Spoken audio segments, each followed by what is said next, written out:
Another week in the NBA has passed, and the standings look pretty much the same with some mild shifts in the middle.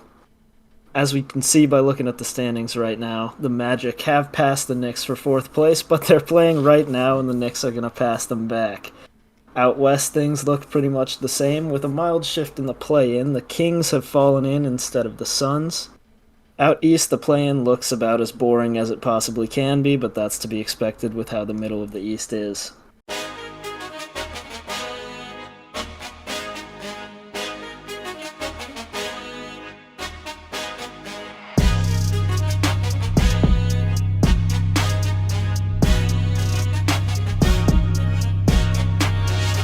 Do you guys have anything that you wanted to say about, how certain teams have been playing this past week, what we've seen in any of the games we've watched? Yeah, I'll talk a little bit about the Philadelphia 76ers.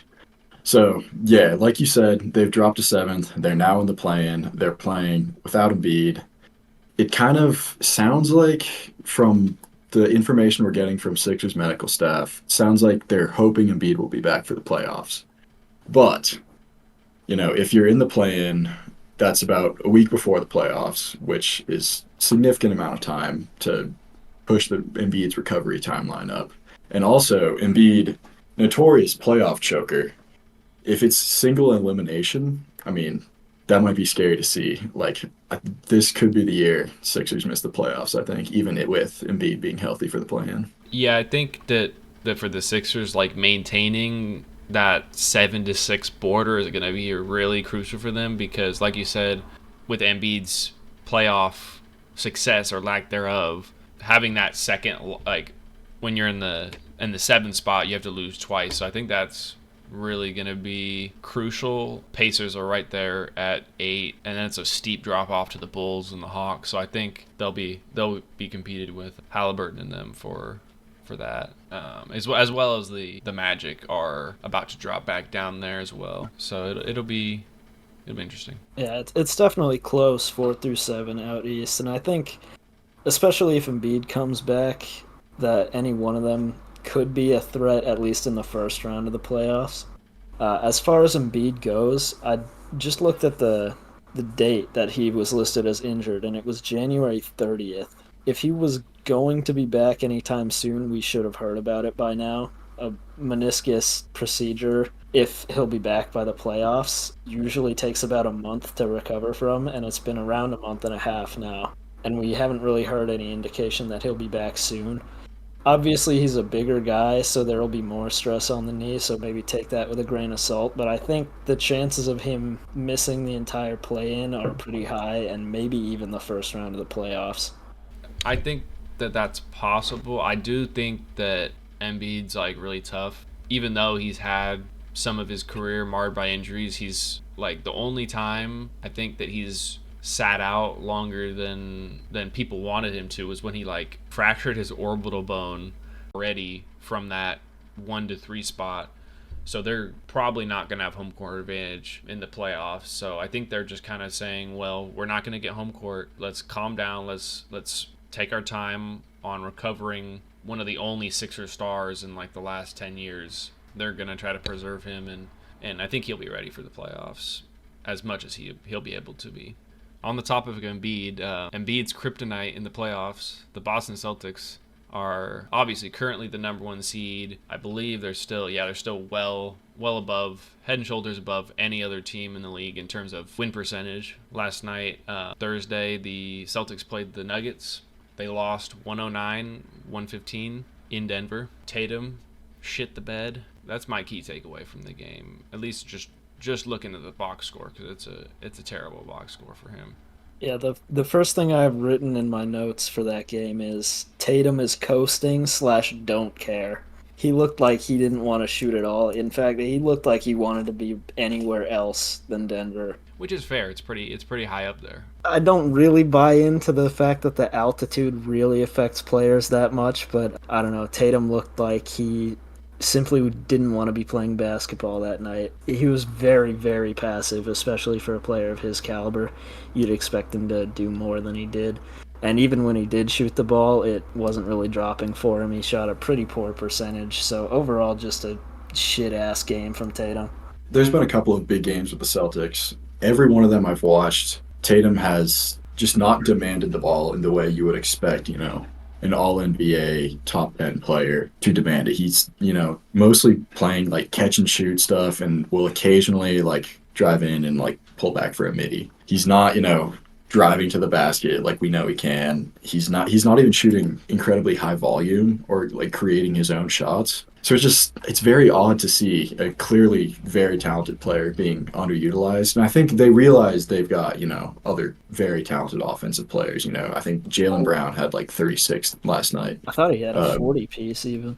Maybe he did. Yeah, I think, yeah, he did. So, and then I think Porzingis was playing well, at least first half. He kind of cooled off the second. But part of it is they want to spread it around. But I think you want to get the ball in your best player's hands, just that simple. He's an interesting player that people tout as MVP caliber, right? But my main critique of him is he's like 6'9", maybe even 6'10", and I don't think his play style would change at all if he was 6'2". He is allergic to driving to the rim and putting any pressure on the paint at all. He hates to take it inside. He settles for contested jumpers, and I don't know, he's very passive when it matters. So I'm not entirely sold on him as a player, despite the fact I'm pretty sold on the team construction they have in Boston.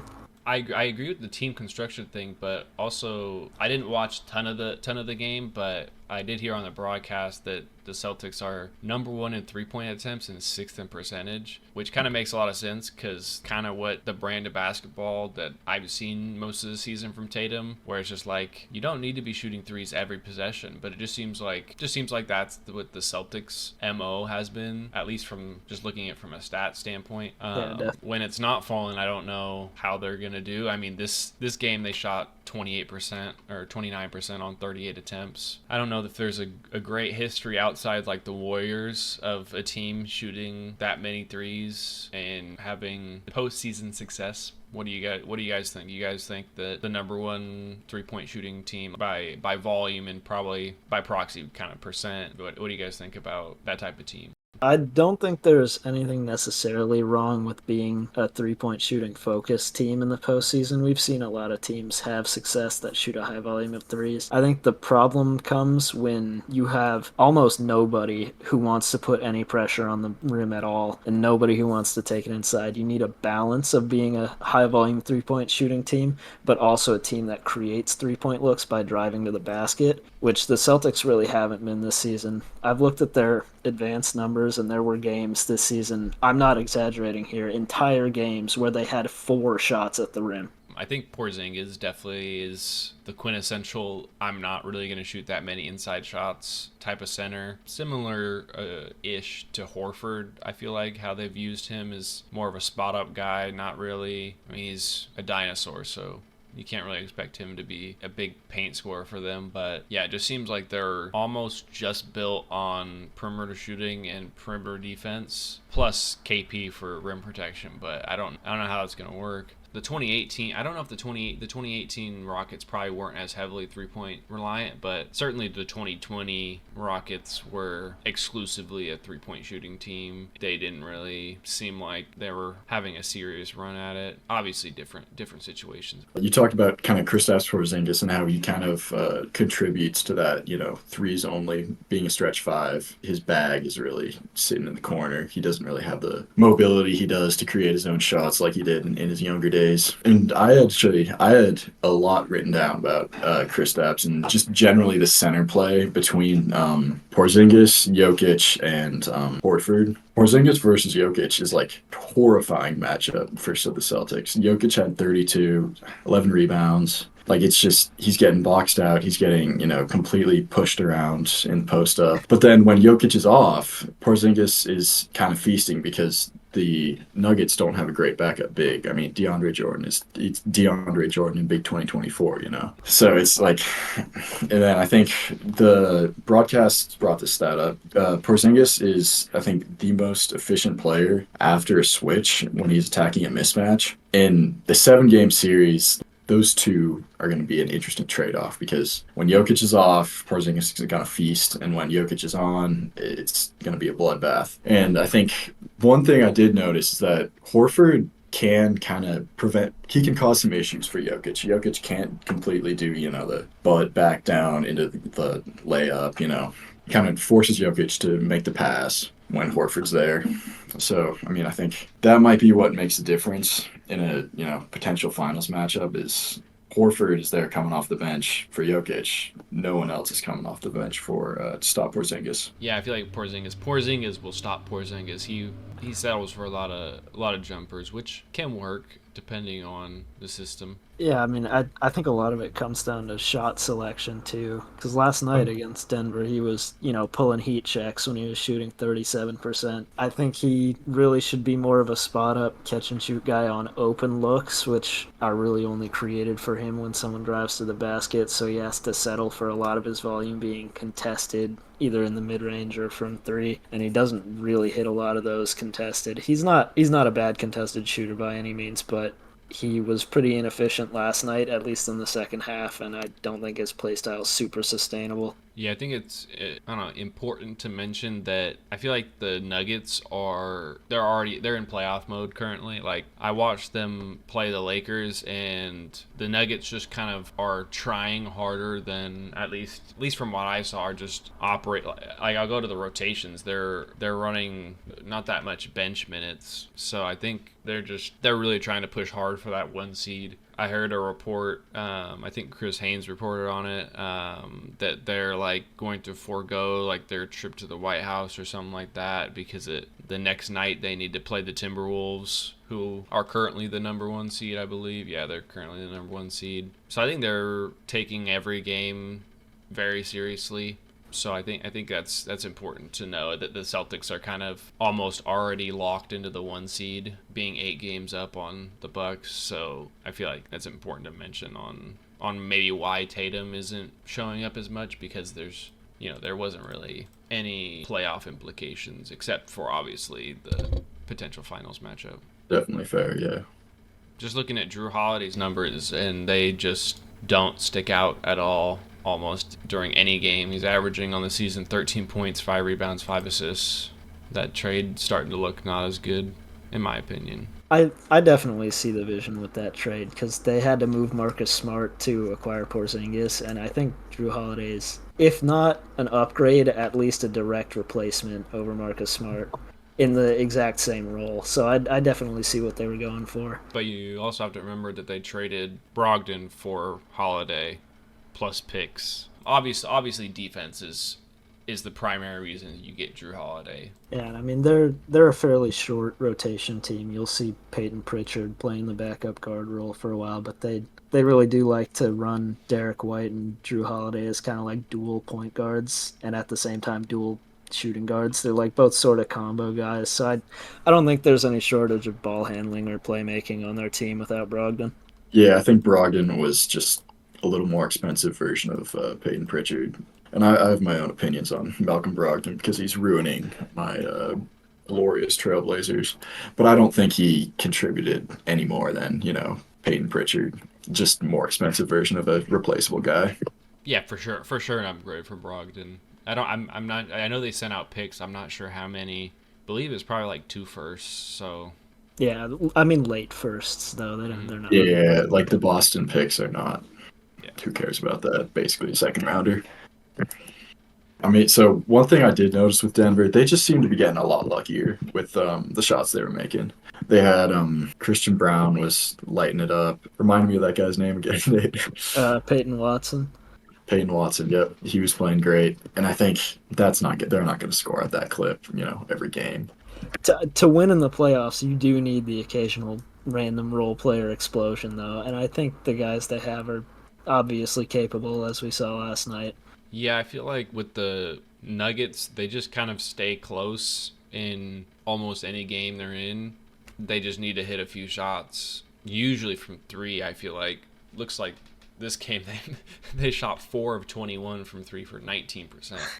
So that must be a bit scary with the Celtics looking at them shooting bricks from 3 and still beating them. But I do think that that's probably their biggest strength is their 3-point shooting recently against the Lakers, Michael Porter Jr. absolutely torched the fuck out of us, and I don't think he missed a single shot. He shot like 10 for 10, like 25 points, like 5 of 5 or 6 of 6 from 3. He's definitely their X factor, certainly on offense, whether he can hit his open looks. I think it's just a more sustainable offensive model for the playoffs to sort of have your central engine be a player who scores mostly inside. That's Jokic, obviously. And then what's special about him is that as an inside scorer, he has just unprecedented court vision. So he creates so many open threes for people on like kickouts from doubles or like spinning into the lane. He'll find someone that no one else on the court will even see. And I think that model of offense, rather than taking 4,000 threes a game, is definitely more reliable when it hits crunch time. So at the moment, if I had to be a betting man between these two, I'd give Denver a slight edge, but I do think this is probably a finals preview.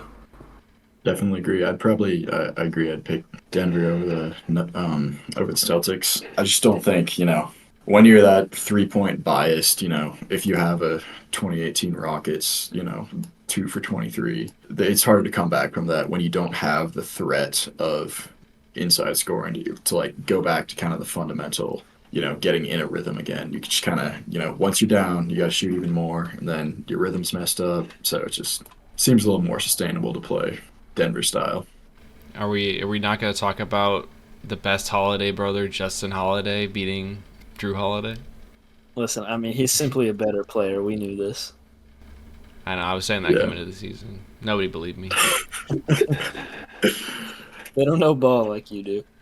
A few nights ago, the Nuggets played the Suns, and Zach, that's your fraud watch pick. So, how'd that pan out for you this past week?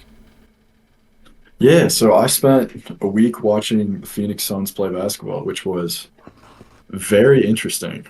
So let's just talk about what happened. They lost to the Rockets in a pretty embarrassing fashion. They were down the whole game. Booker, I think, left with an injury, and Beal was ejected. So, to be fair, that game is kind of fake, but they were losing when Beal was ejected. And then they had lost to Oklahoma City the next game, which was pretty close. Again, no Book, so kind of a fake game. But then they had a win over Denver on Wednesday, and Book was also out for that. So, again, weirdly inconsistent, but... So just kind of breaking down what I noticed.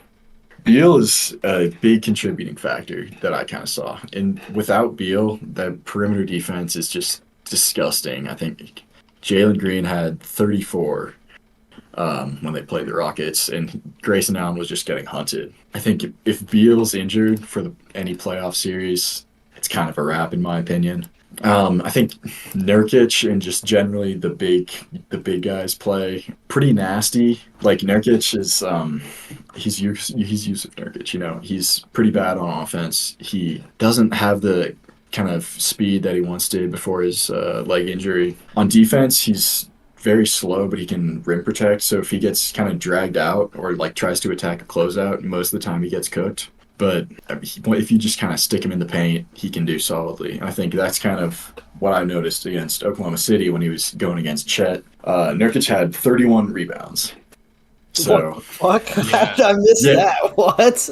Yeah. I mean... Sorry, it's an important stat to know that I believe he weighs about 284 pounds. I believe Chet probably weighs at least 70 pounds less than that, so... Yeah, OKC is second from last in rebounding because of exactly that. Chet is skinny as hell. And Nurk was just bodying him the whole game. That's kind of a big thing with the Suns is how well they can rebound. Because when Nurkic is in, it works kind of well. But when Nurkic is out, it's bull, which is just some nasty stuff to see. You really do hate to see bull minutes. A worse rebounding version of Chet.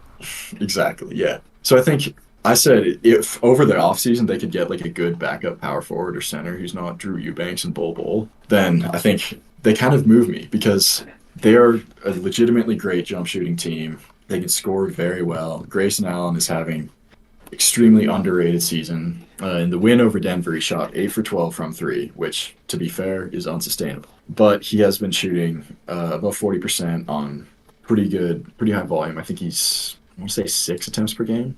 I, I believe about a week ago he was leading the league in NBA, leading the NBA in 3-point percentage. Exactly, and he's shooting serious volume too. So I think people are really underrating that. As much as we don't like him, he's kind of been the missing piece with Beal out. Another thing that I think contributed to the win over Denver is Royce O'Neal was moved to the starting lineup, which really improved that perimeter defense. When I was saying about like Jalen Green just going straight after Grayson Allen, can't really do that as well with Royce O'Neal, who's definitely a plus defender. So I mean, just to summarize what I saw, this team is actually not as fraudulent as I thought. When they have KD and another guy play well, they will usually win. You know, that other guy can be Beal, it can be Booker, it can be Grayson Allen.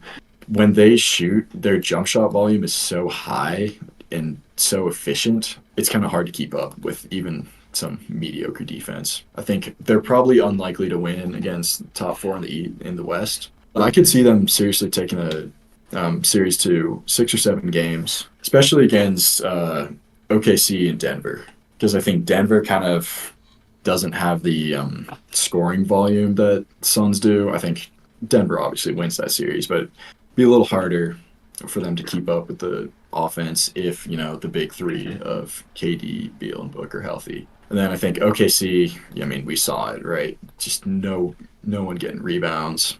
Yeah, I mean, generally, I was kind of proven wrong in my statement that the Suns are fraudulent. You think the jury's out on that, or I mean, it kind of depends, right? Because the top four in the West, like no one's beating them. They're a couple moves away from being a legitimate inner circle title contender. Not contenders, but they beat the fraud allegations, is what you're saying. Yeah, they are certified fake contenders. There are worse places to be. You could be the Wizards.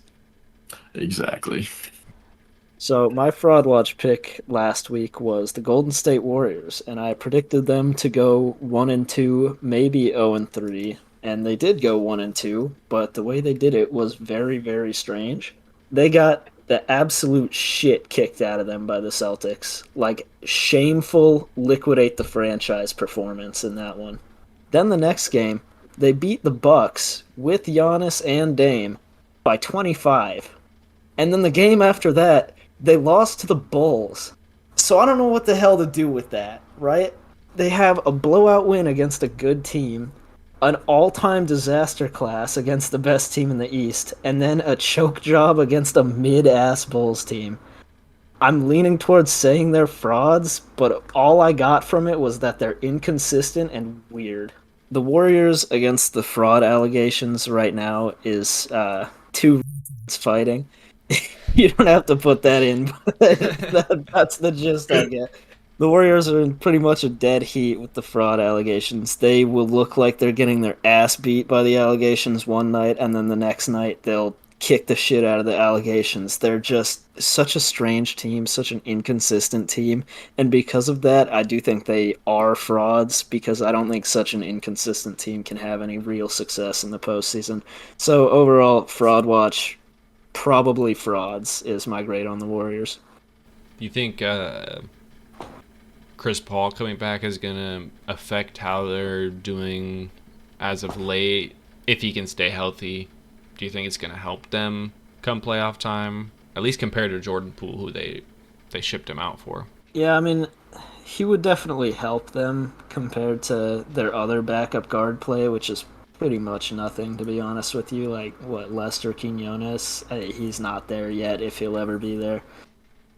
Chris Paul is definitely an upgrade over those type of guys as a backup point guard, but I don't really think he moves the needle for them very much. He's old, he's slow, he can't really do much on either end anymore. I'm not moved by him coming back, to be honest with you. And without Steph Curry, I think this is borderline one of the worst teams in the league. I don't envision them winning a game while he's out. Luckily for them, it looks like he'll only be out for a few games. There was no major damage in his ankle. But yeah, they fucking suck without him. And even sometimes with him.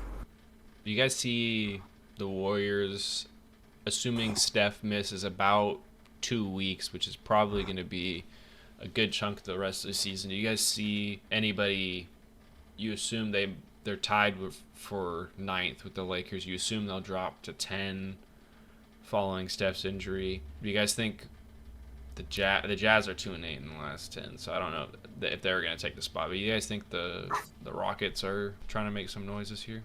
I don't know. I think they're too far back. The Rockets are. There's not enough time left in the season to make up like 7 or 8 games, however far back they are. They're 6 games back. 6 games back of the Warriors. That is a lot to make up. But I mean, if Curry's out for 2 weeks and they lose 10 in a row, I could see maybe the Rockets making some noise, but I would say prepare for the Warriors to be the 10 seed for sure.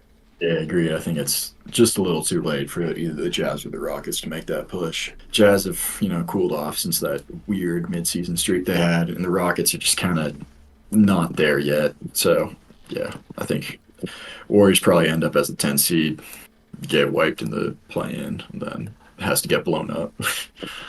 Yeah, I think especially with Chris Paul being there to fill in for Steph, will definitely tide them over, I think, until he comes back. I'd say if they didn't have Chris Paul, I'd say it's a 50-50 on the Rockets climbing up, because I believe like 16, 17 more games, 18 more games, my math's not that good right now, left in the season.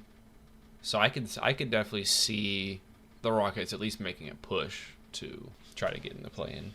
Yeah, I mean, I could definitely see the Rockets ending up at least close to the Warriors, but I think it's too little too late, unfortunately, for them. Well, at least you're not the only one who picks a team who choked against the dog shit Bulls. My pick, the Kings, they blew a 22-point lead to the Bulls. They won against the Timberwolves, which I didn't have the opportunity to see, but I'll definitely have to rewatch that game. Malik Monk went off. He had 39 points. I've always been a huge Malik Monk fan when he was on the Lakers. Really wanted the Lakers to bring him back, but the Kings are sort of they definitely beat the fraud allegations that I was levying at them. But I'll go ahead and just read the shooting splits on their opponents. So the Bulls shot 50-34 splits, the Timberwolves shot 50-39 splits, and the Lakers shot 52-47 splits. All these are their opponents are scoring 113, 120 points a game. So I'd say I'm in a similar spot as Zach, where they for sure beat the fraud allegations, but I don't know if I think they're pretenders in terms of building them for the playoffs. Yeah. Real quick, do we want to talk about Cat? Yeah, I mean, we could touch on him. That's probably like 2 minutes. I honestly think it'll be us just saying Naz Reid can play his role just fine. Yeah, I mean, I think I said it to you guys earlier. Like, Cat is the least impactful 22-point per game scorer. It just feels like a very replaceable role. He doesn't, he He's a doesn't do stretch big anything. with a green light. Exactly. This is Naz Reid's time. I think their defense is good enough. Maybe they don't end up the 1 seed. Maybe they end up, 2, 3, 4, but there's not a big difference between those teams anyway. So I don't think this is anything to be worried about. They'll be in the race for sure, even if he missed the playoffs, I don't think that dooms them. Agreed. I mean, Cat in the playoffs, we all know how that happens. So maybe it'd be even better. Yeah, I think if there's ever a time to give fraud watch to an injured player, this might be the week. But I'll cut him some slack. He's gonna have Fucking surgery fraud, soon, can't so. even walk, yo. Oh my god, Naz Reid has 34 on 10 for 17. This is exactly what we were saying. Wow, that's so funny. So next thing we're going to talk about some good versus bad rebuilds and kind of how you avoid being stuck in perpetual rebuilding, because we see teams like the Jazz, like the Thunder, and even the Knicks to some degree, like immediately rebuild after you see they're in contention, they slide down a bit, they return to mediocrity, and then boom, back straight to the top of the standings. And then you see other teams like Detroit and Charlotte, who just feels like you can't even remember the last time they had a winning season. So I think we're going to talk about kind of what separates the good from the bad, and kind of what teams have historically done and what teams in the future should look at doing to end up speeding up that rebuild process.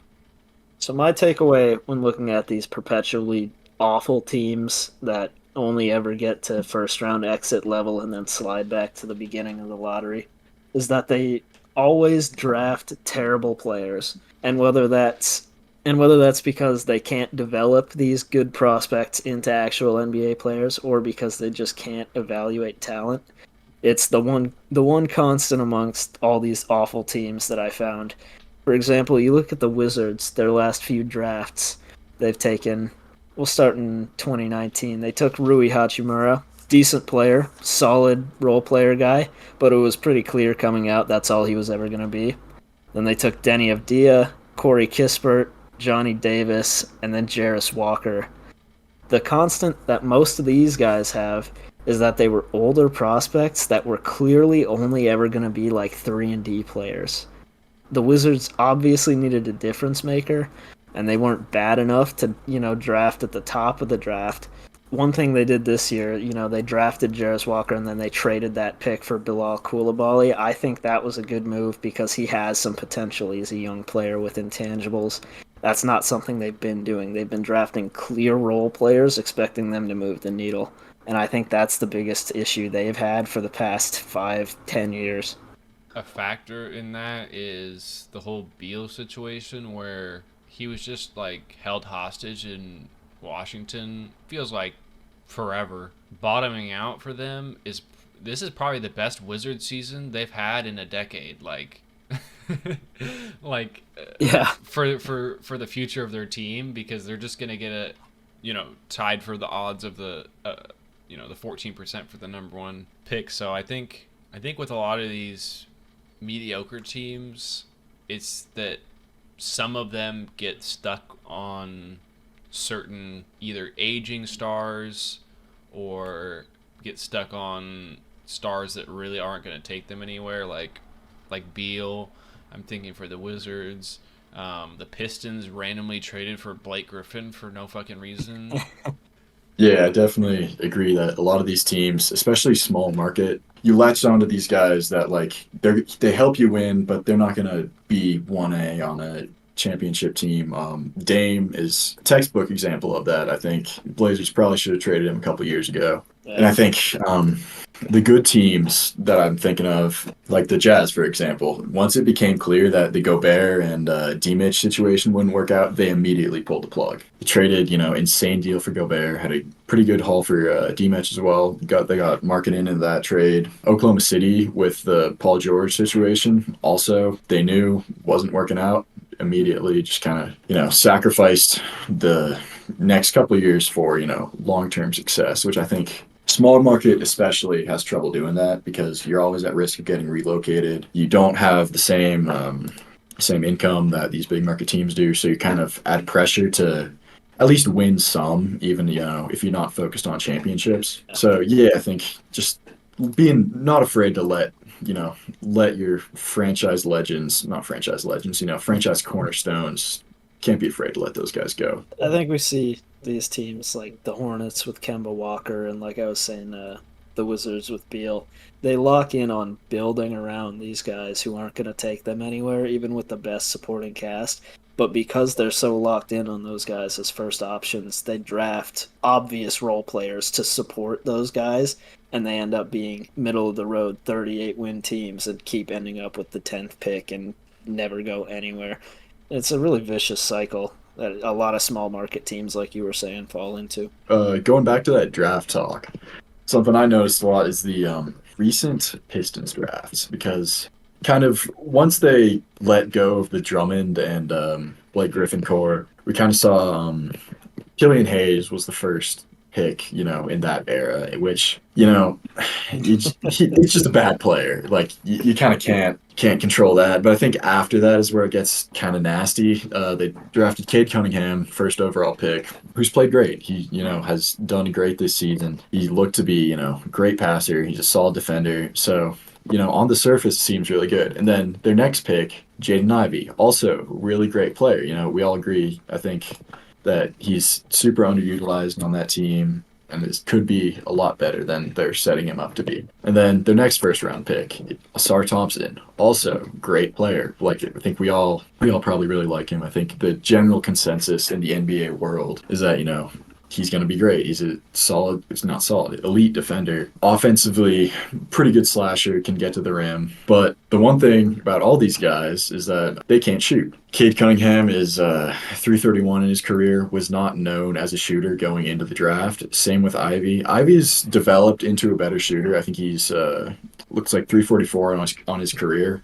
But going in, I don't think he was touted to be shoot the lights out guy. And then Asar Thompson, god awful 3-point shooter. So I think generally the point I'm trying to make with this is that fit matters. They've drafted pretty much a similar guys, you know, people who are solid offensively at getting to the rim, really good defensively, but can't shoot. And this has just put them in this hell where they have no spacing and they have a bunch of individually like really good players.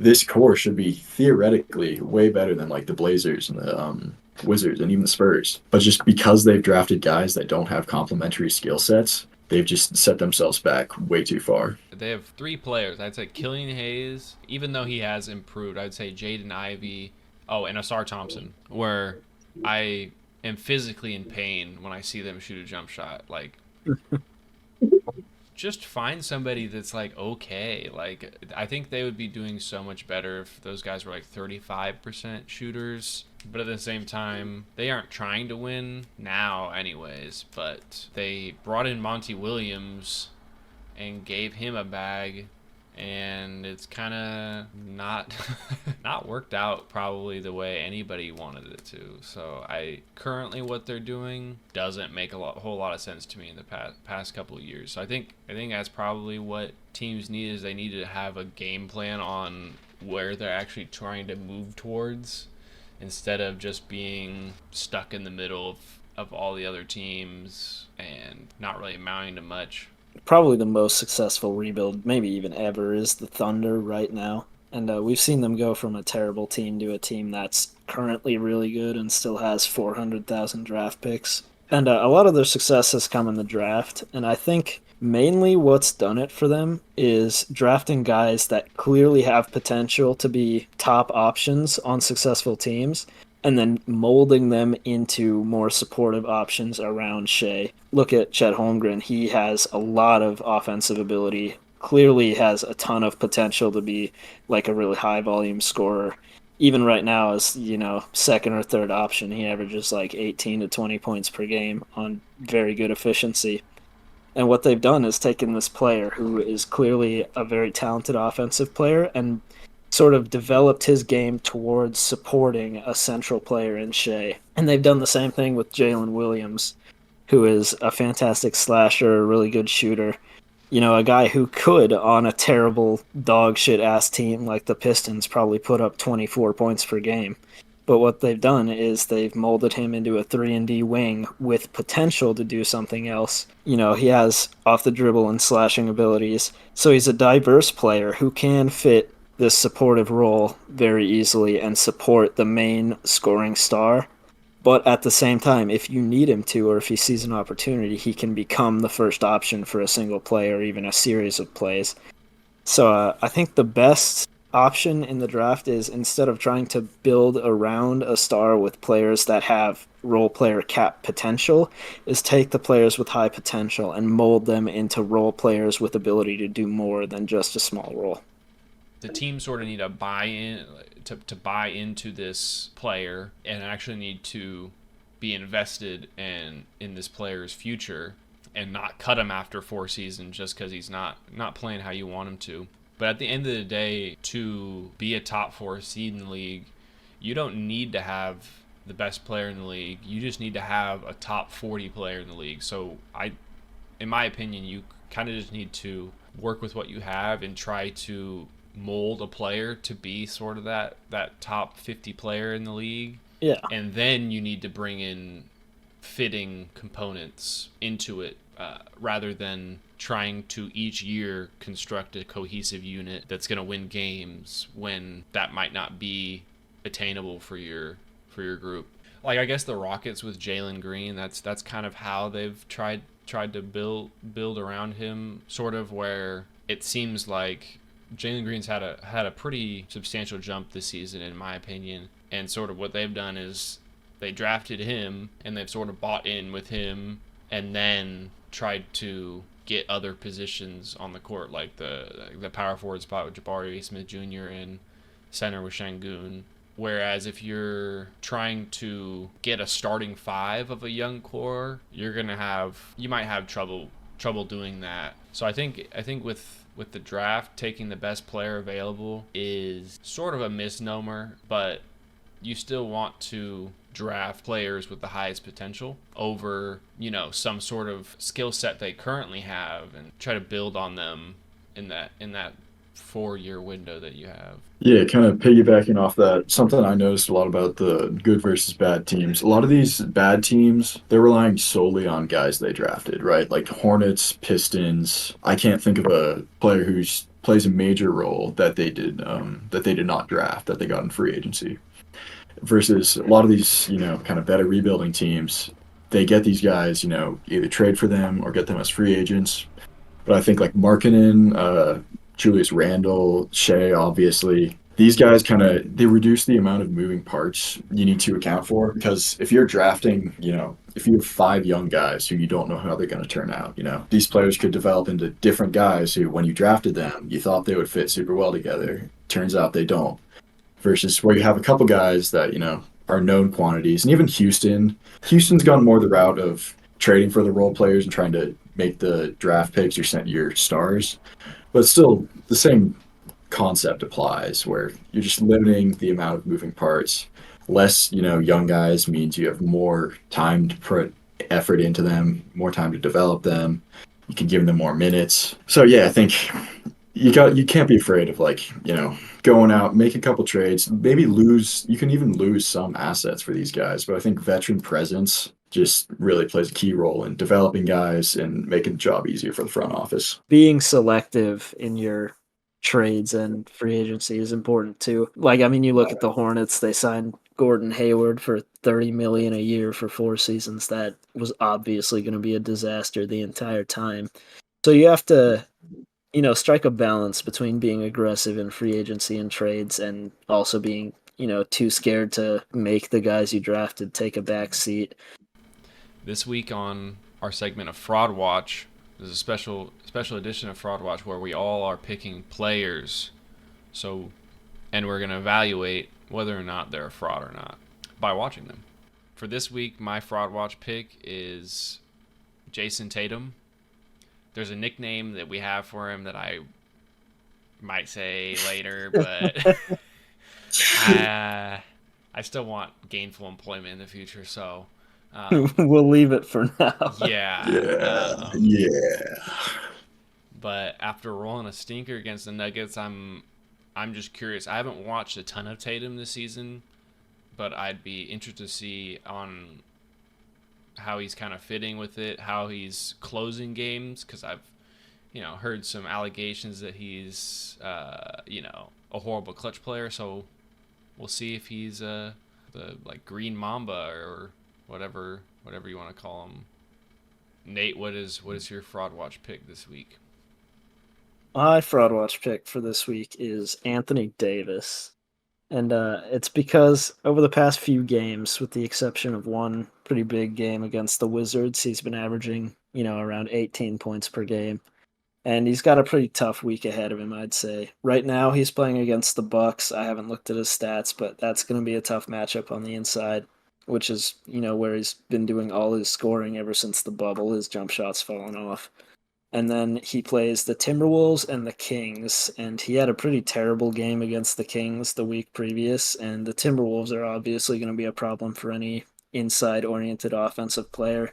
So I think his scoring this week will be pretty poor, and overall, I don't think he's going to have a very good week at all, especially if LeBron is out for any extended amount of time. He's missing the game against the Bucks. If he's out against the other ones, the offense is going to have to run through Davis, and I don't see that going very well for the Lakers with the matchups they have. As a Laker fan, I do feel confident in A. Disney for now. Zach, what's your Fraud Watch pick this week? So my Fraud Watch pick is going to be Mikal Bridges.